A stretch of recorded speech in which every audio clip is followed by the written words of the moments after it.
Good evening students,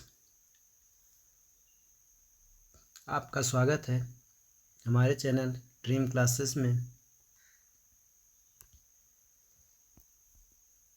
dream classes में आपका स्वागत है। चलिए, तो हम लोग आज पढ़ेंगे कक्षा 10 की मैथमेटिक्स, जिसमें चैप्टर 1 के ऑब्जेक्टिव टाइप क्वेश्चंस पर हम लोग चर्चा कर रहे थे, है ना। ऑब्जेक्टिव टाइप क्वेश्चंस पर चर्चा कर रहे थे, जिसमें से 10 क्वेश्चन आपके हो गए थे। ठीक है, तो आगे हम लोग डिस्कस करेंगे ऑब्जेक्टिव टाइप क्वेश्चंस पर। ठीक, तो आपके लिए एक कोटेशन लेके आए हैं। कोटेशन क्या दिया हुआ है? कोटेशन है, शिक्षा का उद्देश्य तथ्यों को सीखना नहीं होता, बल्कि शिक्षा का मुख्य उद्देश्य दिमाग को प्रशिक्षित करना होता है। ठीक है, तो गणित क्या करती है? मैथमेटिक्स है वो दिमाग को शार्प करने का काम करती है। मैथमेटिक्स दिमाग को शार्प करने का काम करती है। तो आप जितना मैथमेटिक्स में प्रैक्टिस करेंगे, दिमाग उतना ही शार्प होता जाएगा। चलिए, तो शुरू करते हैं बिना समय गंवाए क्वेश्चन नंबर 11 से। क्वेश्चन नंबर 11 दिया हुआ है, 726 और 275 का मासापा होगा। 726 और 275 का मासा निकालने के लिए आपको क्या करना होगा? दो तरीके होते हैं, एक तो भाग विधि से मासा आप निकाल सकते हैं और एक निकाल सकते हैं गुणनखंड विधि से। ठीक है, चूँकि हमारे सिलेबस में गुणनखंड विधि से ही मासा निकालना है, तो इसलिए हम यहाँ पर गुणनखंड विधि से ही मासा निकालेंगे। तो सबसे पहले हम लोग गुणनखंड करेंगे 726 के। किसके गुणनखंड करेंगे? 726 के गुणनखंड करेंगे। ओके, तो चलिए कर लेते हैं 726 के गुणनखंड।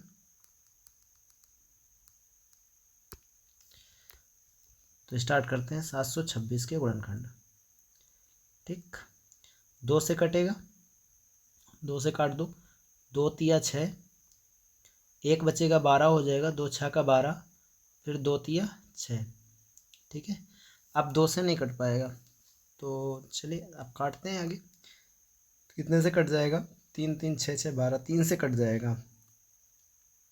ठीक है, तो 3 से काटते हैं, 3 एकम 3 और 3 दूना 6, फिर 3 एकम 3।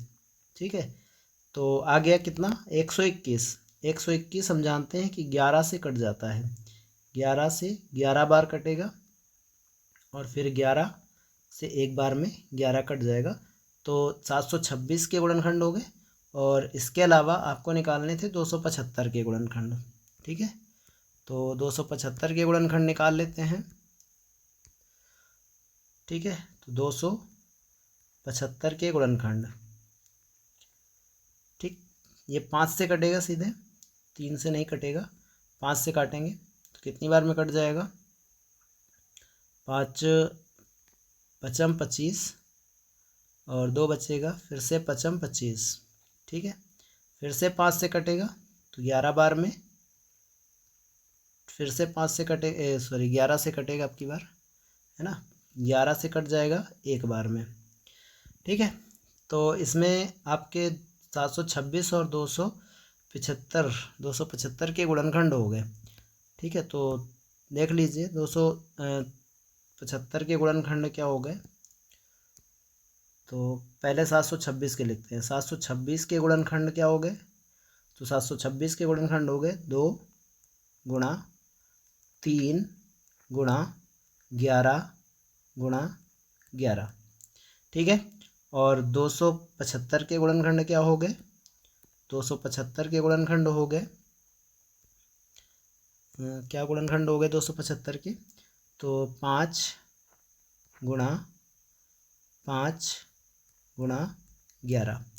ठीक है, तो ये हो गए कितने? 275 के गुणनखंड। ठीक है, तो अब आगे क्या करना है? इसमें मासा निकालना है हमको। क्या निकालना है? मासा निकालना है। तो देखिएगा मासा क्या आ जाएगा, मासा बराबर, तो मासा हम क्या जानते हैं, जो दोनों में कॉमन होता है, ठीक है, उभयनिष्ठ पार्ट ही मासा होता है। तो यहाँ पर देखिएगा 11 उभयनिष्ठ पार्ट है, ठीक है, और कोई कॉमन नहीं दिखाई दे रहा है, तो मासा इसका क्या हो जाएगा, 11 हो जाएगा। मासा कितना हो जाएगा, 11, ठीक। तो इसका कौन सा ऑप्शन सही हो जाएगा, D option is the right answer. बात समझ में आ गई, डी ऑप्शन इसका सही आंसर हो जाएगा, ठीक है, डी ऑप्शन इसका सही आंसर हो जाएगा। चलिए बढ़ते हैं आगे अगले क्वेश्चन की ओर। क्वेश्चन नंबर 12, क्वेश्चन नंबर 12 में क्या दिया हुआ है, देखिए दिया गया है कि मासा 99 153 इज इक्वल टू 9, तो लासा 99 153 होगा, ठीक है। तो इसके लिए हम एक फार्मूला याद रहना चाहिए। लासा हम लोग जानते हैं कि लासा गुणे मासा बराबर दो संख्याओं का गुणनफल बराबर, ऐसे कह सकते हैं, दो संख्याओं का गुणनफल a इंटू बी बराबर, ठीक है, दोनों का लासा, दोनों का लासा, ठीक है, a इंटू बी बराबर लासा, ठीक है, a कॉमा बी इंटू मासा, a कॉमा बी, ठीक है। तो यहाँ से हमको जो चीज़ निकालनी है उसके बराबर में निकाल लेते हैं। जैसे हमको लासा निकालना है, तो लासा बराबर क्या आ जाएगा, a गुणा बी, लासा बराबर यहाँ से आ जाएगा, लासा बराबर a गुणा बी और अपान में मासा, ठीक। मान रख देंगे तो लासा बराबर क्या आ जाएगा, यहाँ से लासा बराबर आ जाएगा, ए की वैल्यू कितनी है, यहाँ पर देखो 99 153 दे रखा है और बी, तो आ जाएगा 99 गुणा 153 और बटा 9, ठीक है।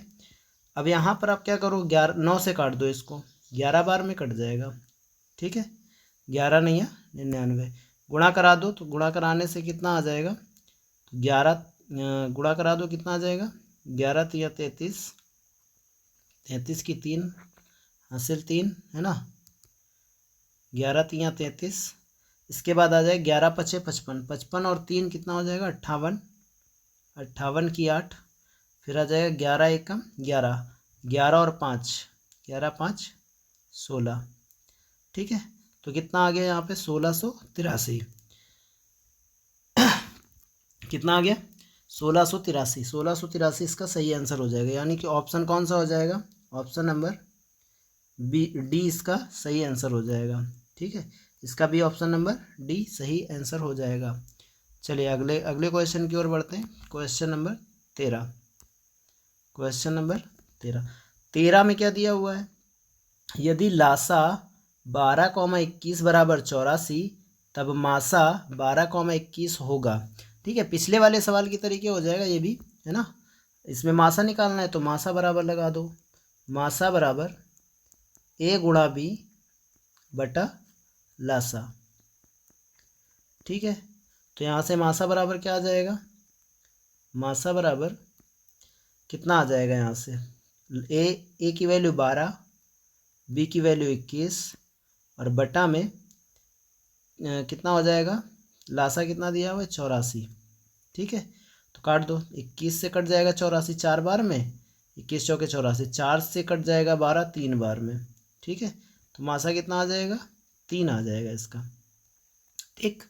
मासा कितना आ जाएगा 3 आ जाएगा, तो इसका कौन सा ऑप्शन सही हो जाएगा, पहला ऑप्शन इसका सही आंसर हो जाएगा, यानी कि मासा कितना हो गया 3 हो गया, ठीक है। बढ़ते हैं अगले क्वेश्चन की ओर।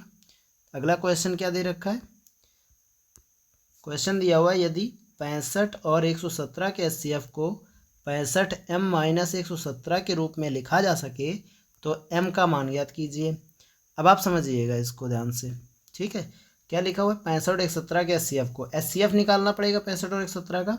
चलिए तो 65 के गुणनखंड क्या हो जाएंगे, ऐसे निकाल लेते हैं 65 के गुणनखंड, तो हम जानते हैं 5 गुणे 13 हो जाएगा, ठीक है, 5 गुणे 13, 5 गुणे 13 हो जाएगा, ठीक है।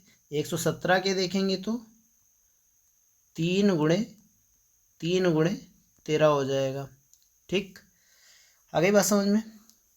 13 नहीं है, 117 होता है ना। और 9 के गुणनखंड 3 गुणे 3, तो 3 गुणे 3 गुणे 3 हो जाएगा। तो इसका जो मासा होगा, मासा के लिए यहाँ पर उभयनिष्ठ चीज़ आती है ना। तो मासा क्या हो जाएगा 13, इसका मासा कितना हो जाएगा, मासा हो जाएगा 13, यानी कि HCF क्या कह सकते हैं, HCF है ना। HCF इज इक्वल टू आ गया 13।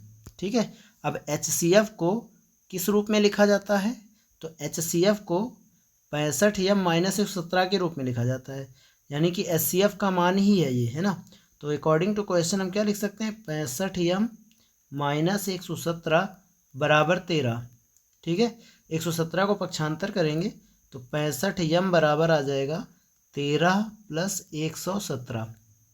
ठीक है, तो 65m बराबर यहाँ से कितना आ जाएगा, 13 और 117 जुड़ करके बन जाएगा 130। ठीक है, तो यहाँ से 65m बराबर आ गया 130, तो m बराबर क्या आ जाएगा, m बराबर 130 बटा 65। 65 से भाग कर देंगे तो m की वैल्यू कितनी आ जाएगी, 2। m की वैल्यू कितनी आ जाएगी, 2। ठीक है, तो ऑप्शन कौन सा सही हो जाएगा, इसका ऑप्शन सही हो जाएगा बी। सही आंसर बन जाएगा ऑप्शन नंबर बी। चलिए बढ़ते हैं आगे अगले क्वेश्चन की ओर। Question number 15। क्वेश्चन नंबर 15 की बात करें तो लिखा हुआ निम्नलिखित संख्याओं में परिमेय संख्या है। ऐसी कौन सी संख्या है जो परिमेय है। ठीक है, तो यहाँ पर सबसे लास्ट वाला ऑप्शन देखते हैं, क्या लिखा हुआ है, 0.101110, फिर इसके बाद 4 बार 1 आएगा ना। यानी कि ये संख्या एक ऐसी संख्या है जो जिसमें लगातार एक अंक क्या हो रहा है, बढ़ता जा रहा है ना। ये जो एक दिखाई दे रहा है ना, ये एक पहले एक बार था, फिर 2 बार हुआ, फिर 3 बार हुआ, अब अगली बार 4 बार हो जाएगा, है ना। ऐसे अगली बार 5 बार हो जाएगा। तो ऐसी अगर संख्या आपको नज़र आ जाए जिसमें कोई अंक हर बार बढ़ रहा हो, ठीक है, तो वो अपरिमेय होती है। क्या होती है, अपरिमेय होती है। इसी तरीके से कोई संख्या दशमलव की हो, है ना, जैसे 0.1 लिखा हुआ है, तो इसका वर्गमूल नहीं निकाला जा सकता। निकाला जा सकता है, नहीं निकाला जा सकता। जिसका वर्गमूल ना निकले वो भी अपरिमेय होती है, ये भी क्या हो जाएगी, अपरिमेय। ठीक है, अपरिमेय हो जाएगी। √3 हम लोग सिद्ध कर चुके हैं कि अपरिमेय संख्या है ना। ठीक, तो बच्ची कौन सी, √9। √9 की बात करें तो 9 का वर्गमूल 3 होता है, यानी कि √9 का मान कितना आ जाएगा, 3। 3 एक परिमेय संख्या है ना। 3 एक परिमेय संख्या है, इसलिए हमारे अकॉर्डिंग कौन सा ऑप्शन सही हो जाएगा, 3 एक परिमेय संख्या है, तो हमारे अकॉर्डिंग पहला ऑप्शन ही सही हो जाएगा, है ना। √9 एक परिमेय संख्या है। हमसे यही पूछा गया था परिमेय संख्या कौन सी है, तो परिमेय संख्या कौन सी हो जाएगी, √9। चलिए बढ़ते हैं अगले क्वेश्चन की ओर। अगला क्वेश्चन दिया हुआ है एक शून्येतर परिमेय संख्या और एक अपरिमेय संख्या का भागफल होता है। ठीक है, ध्यान दीजिएगा, एक परिमेय संख्या ठीक, और एक अपरिमेय संख्या का जोड़ करें। ठीक है, परिमेय संख्या या अपरिमेय संख्या, इन दोनों का या तो जोड़ करें, घटाना करें, गुणा करें या भाग करें। ठीक है, या भाग करें। चारों में से कोई भी संक्रिया आप करोगे, ठीक है, एक परिमेय होगी एक अपरिमेय होगी। अगर एक संख्या अपरिमेय है और इन चारों में से कोई भी संक्रिया आपने करी, ठीक है, तो हमेशा अपरिमेय संख्या ही मिलने वाली है। ठीक है, आ गई बात समझ में। तो एक परिमेय संख्या और एक अपरिमेय संख्या का भागफल पूछा गया है, तो एक अपरिमेय संख्या ही मिलने वाली है। तो इसका कौन सा ऑप्शन सही हो जाएगा, अकॉर्डिंग टू क्वेश्चन इसका ऑप्शन सही हो जाएगा बी, अपरिमेय संख्या। B option is the right answer. Question number 17 देखते हैं। क्वेश्चन नंबर 17 में दिया हुआ है एक परिमेय संख्या और एक अपरिमेय संख्या का अंतर होता है। अभी बताया था जोड़ घटाना गुणा और भाग। अगर परिमेय और अपरिमेय का जोड़ घटाना गुणा भाग किया जा रहा है, ठीक है, तो क्या मिलेगा हमको, हमेशा अपरिमेय संख्या मिलेगी, है ना। हमेशा कौन सी संख्या मिलेगी, अपरिमेय मिलेगी। ठीक, तो इसका कौन सा ऑप्शन सही हो जाएगा, सदैव अपरिमेय संख्या, यानी कि पहला ऑप्शन इसका सही आंसर बन जाएगा। ठीक है, बढ़ते हैं अगले क्वेश्चन की ओर। अगला क्वेश्चन क्या दिया हुआ है? अगला क्वेश्चन दे रखा है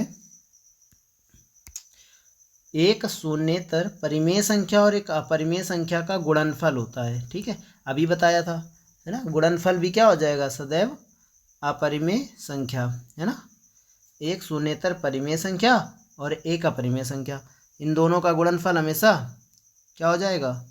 अपरिमेय संख्या। ठीक है, तो सदैव अपरिमेय संख्या। तो इसका कौन सा ऑप्शन सही हो जाएगा? इसका सही ऑप्शन हो जाएगा सदैव अपरिमेय संख्या, यानी कि पहला option is the right answer. पहला ऑप्शन ही इसका सही आंसर बनेगा। ठीक, अब अगला क्वेश्चन पूछा गया है अपरिमेय संख्या है। अब अपरिमेय संख्या छांटना है। ठीक है, तो देखो 25 इसका वर्गमूल होता है 5, जो एक परिमेय संख्या होती है। क्या होती है? परिमेय होती है। ठीक है, 5 प्लस रूट 2 ये हम जानते हैं कि ये अपरिमेय संख्या होती है। कैसी होती है? अपरिमेय संख्या। ठीक है, रूट 81 इसका वर्गमूल निकाल सकते हैं, 9 आ जाएगा। ठीक है, 5 अंडर रूट 2 अंडर रूट 3, ठीक, 5/3 ये एक परिमेय संख्या होती है। तो कौन सी अपरिमेय संख्या है? इसके अकॉर्डिंग सेकेंड ऑप्शन सही आंसर बनेगा जाके। ठीक है, second option is the right answer.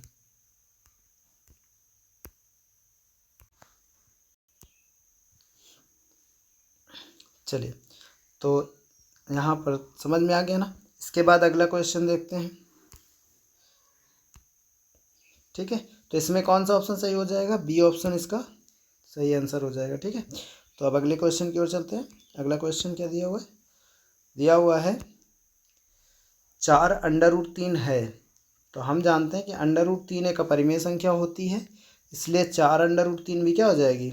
एक अपरिमेय संख्या हो जाएगी। तो कौन सा ऑप्शन सही हो जाएगा?